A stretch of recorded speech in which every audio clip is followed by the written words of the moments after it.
धाराशिव महाराष्ट्र धाराशिव जिले में topic police branch द्वारा जन जागृति अभियान का आयोजन किया गया, जिसमें विभिन्न वाहन चालकों ने बढ़ चढ़कर हिस्सा लिया और रक्तदान किया। इस अभियान में ऑटो रिक्शा चालक, कैंप चालक, सिटी बस चालक और अन्य वाहन चालक शामिल हुए। कार्यक्रम में जिला पुलिस अध्यक्ष संजय जाधव, एडिशनल एसपी गौर हसन, शहर पुलिस स्टेशन के API Sheikh Shakeel Ahmed, traffic police PI Sachin Bendre और ऑल इंडिया मोटर मालिक संघ के जिला अध्यक्ष महीनुद्दीन पठान की विशेष उपस्थिति रही। इस पहल का उद्देश्य न केवल रक्तदान को बढ़ावा देना था, बल्कि वाहन चालकों को यातायात नियमों और सड़क सुरक्षा के प्रति जागरूक करना भी था। पुलिस विभाग द्वारा इस तरह के अभियानों को लगातार बढ़ावा देने की योजना बनाई जा रही है, ताकि नागरिकों में सड़क सुरक्षा और सामाजिक जिम्मेदारी की भावना विकसित हो सके। वंदे भारत न्यूज से शेख कलीम की ब्यूरो रिपोर्ट।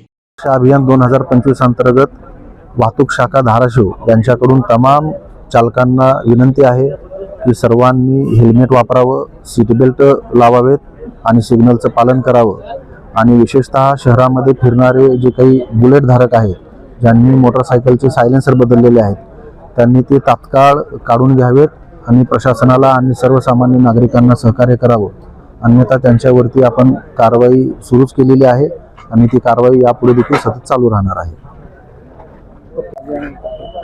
रस्ता सुरक्षा अभियान 2025 अंतर्गत सडक सुरक्षा जीवन रक्षा या ब्रीद वाक्याप्रमाणे आपण विविध जनजागृती करत आहोत आणि सर्व समावेशक सर्व समाजाला आणि सर्व चालकांना रस्त्यावरचे वाहतुकीचे सर्व नियमाचं माहिती असायला पाहिजे। त्या अनुषंगाने आपण एक जनजागृती केलेली आहे। यापूर्वी हेल्मेट रॅली असेल, स्कूल बस रॅली असेल, आज रिक्षा रॅली आहे आणि या सर्वांना सोबत घेऊन वाहनांच्या बाबतीमधली जी काही सुरक्षा आहे ती सुरक्षा माहिती असायला पाहिजे।